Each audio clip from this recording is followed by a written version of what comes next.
Jadbabale got his bachelor's from Sharif University in Iran, and then his PhD from Caltech. And then he spent a year or two at Yale as a postdoc, and he's now an assistant professor at the University of Pennsylvania. And he has received several awards, including the NSF Career Award, and the Argonne Investigator Award, and most recently the Best Paper Award from the Active Intersection of Mathematical Law for his paper, which still most of the proof of some of these iterative algorithms of working. Today he will talk to us on consensus and agreement protocols with boundary conditions, from leader-follower formations to location-free geographic routing and ad-hoc networks. Thank you very much. Thanks. Thank you, John, for inviting me, and thank you all for being here.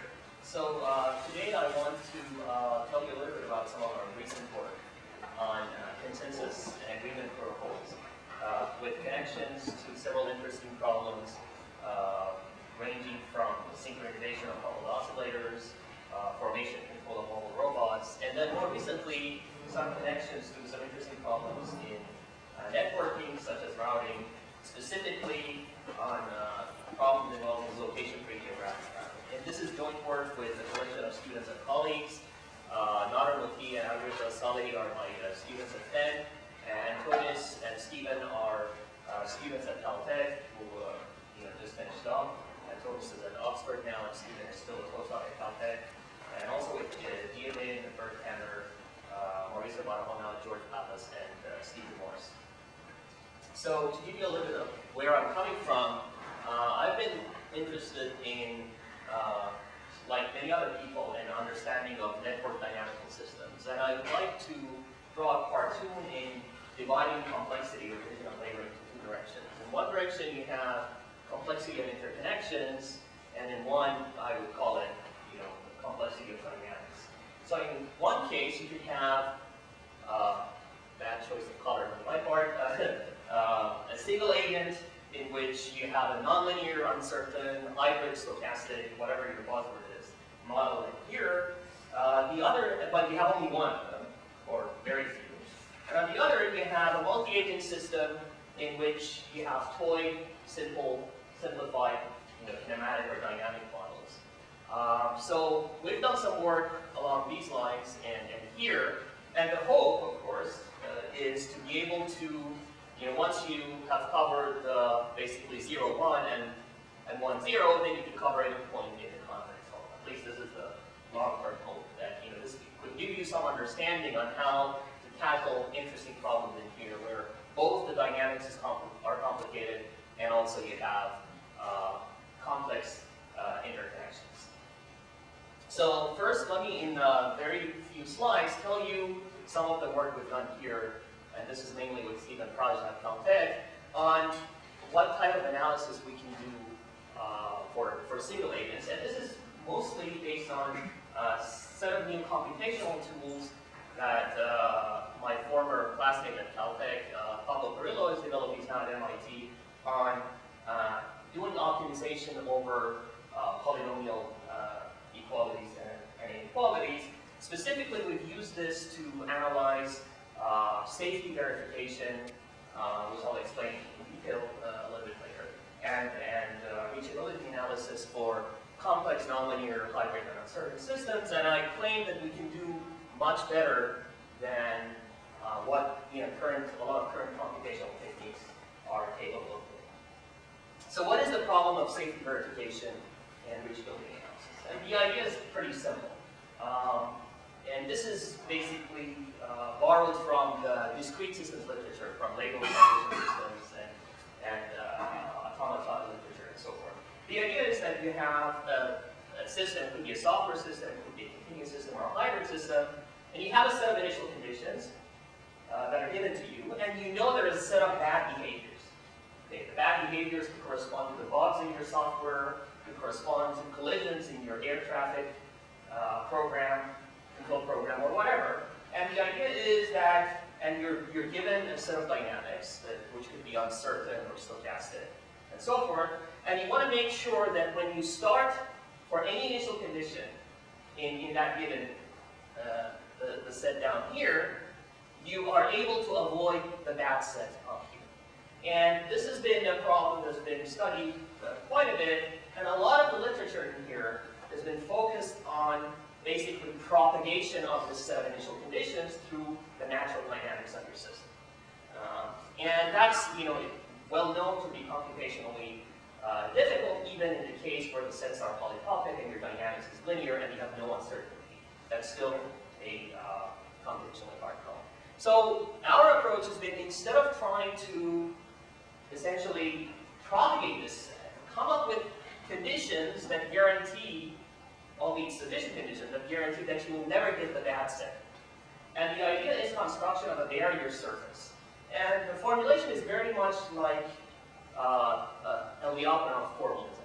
The idea is that you want a separating surface that separates your initial set and your final set, and maintains certain invariance of the flow so that you're guaranteed that you're not crossing this barrier. And once you use that by postulating a polynomial barrier, then you get a set of polynomial inequalities that we could basically look for solutions of using this sum of squares machinery, which I'm not going to get into today. So this is pictorially, this is the idea, that you want to search for such a barrier and do this.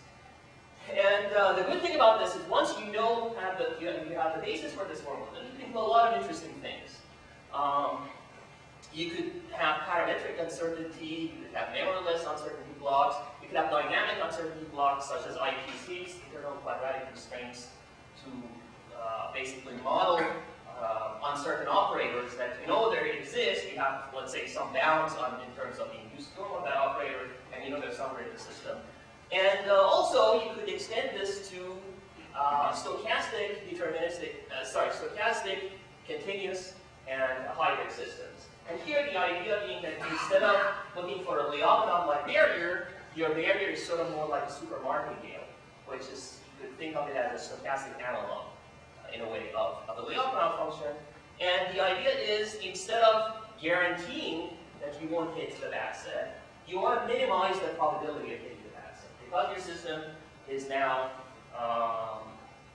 basically stochastic, you can't say 100% that you're not going to hit the bad set. But the idea is to say that in a probabilistic way. And here's sort of the brief idea from a finite state system. So here's a finite state system, and this is your initial set, and this is your final set. And the idea is to fit a barrier to the nodes of this transition system and guarantee that the values of this function and the preceding nodes are greater than the previous ones, and therefore you're guaranteed never to flow from the source to the destination.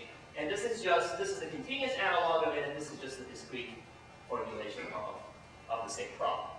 Okay? So you want to make sure that, for example, B1 minus B0 is negative, because if that's the case, then you have a barrier that stops from basically this direction. And therefore, if your objective is positive, you can show that this isn't the same. So if you compare it to Lyapunov analysis, this is sort of a general analysis. Your unstable, the unsafe set is the set of initial conditions that don't go to your equilibrium. And if you basically do a region of attraction analysis, the level set of your Lyapunov function says, you get close to the equilibrium, for example, or not. And so you could do other things. So you could generalize that. You could have eventuality arguments, Lyapunov type arguments. Also avoiding, so you want to avoid enter the good set, avoid the bad sets, and come back. Or you could go to some equilibrium while avoiding the bad sets and going through a good set. And all of these can be handled in this framework. And in a stochastic setting, you could have a diffusion process, or in the case of a hybrid one, is switching diffusion. And the idea is, again, given an initial set and a bad set, what is the reach probability and how we can minimize it? And you see the analogs of this to the Lyapunov equation here.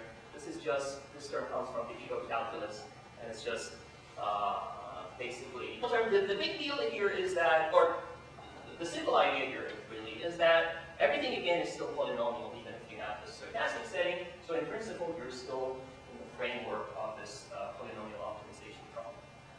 Okay. So you have polynomial vector fields too. Yes, exactly. So you have polynomial vector fields, polynomial semi-algebraic initial and target sets, and then the idea is you minimize the reach probability.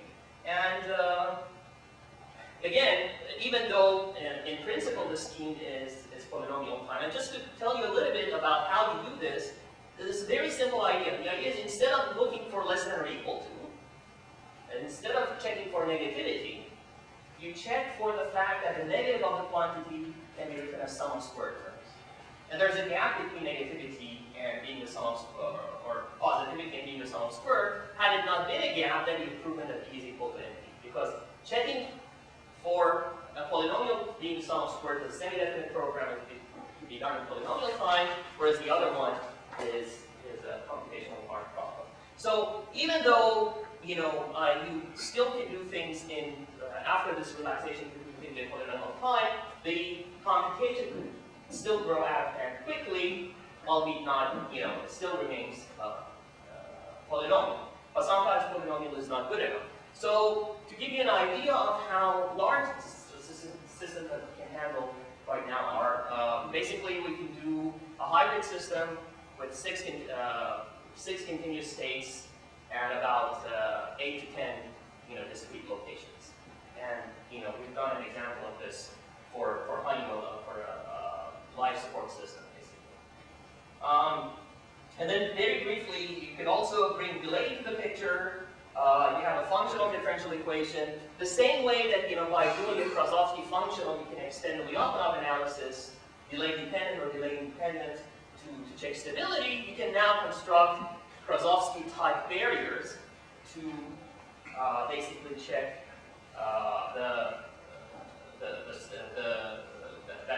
that your system is safe. But starting from this initial set, you will not get into the bad set. And the interesting thing, which is the recent work of Stephen and Anders Ranser, they've shown that indeed, under certain conditions, the existence of such a barrier is also necessary for basically safety of the system.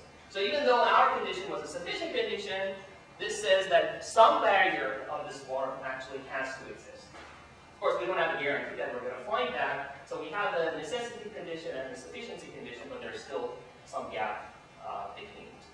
So this is all I'm going to say on the first part of the system. I just wanted to give you a brief overview. The major part of my talk will be focused on the second part, in which you have simple dynamics, toy models, but you have complex interconnections.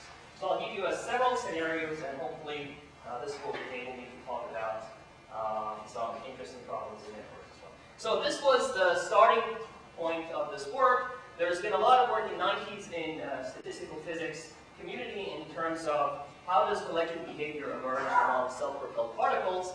When I was doing the postdoc at Yale with Steve Morse, we found this paper, we got interested in its result. It basically presented a simulation result in which a set of self-propelled particles, which you can think of as kinematic robots, would interact with each other in a nearest neighbor way in trying to go to a certain direction, and the idea was that there was these nearest neighbor interactions would result in emergence of some global behavior. Of course, we simplified their model and we tried to get some system theoretic analysis of it.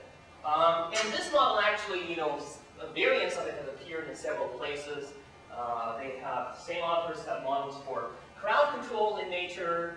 They had a New Scientist article in early 2000 on, flocking and things of that sort or aggregation phenomenon in animal species. But, and also, I'll show you later, there's also interesting connections between problems in mathematical physics and dynamics on synchronization phenomena in complex systems. There's a very nice book by Steve Strogatz that sort of is a popular science book that talks about different aspects of synchronization. And the thing is that most of the literature in physics is mostly simulations and conjectures, but few of what we as system theorists call proofs. And again, we try to use this and explore connections between these problems, the problem of congestion control over the internet, formation flying, and blocking and schooling behavior. And again, routing in ad-hoc networks is a scheme used in CAR called geographic routing. And the reason people like it is that it's pretty scalable, but it assumes that, and it's a memoryless, it's a stateless routing scheme. It's quite simple. And it works when you have GPS for your nodes. So if you have a set of nodes in a plane and they all have GPS, the algorithm works in a very simple way. You calculate, by flooding the network, you calculate your distances to all of the nodes in the ground.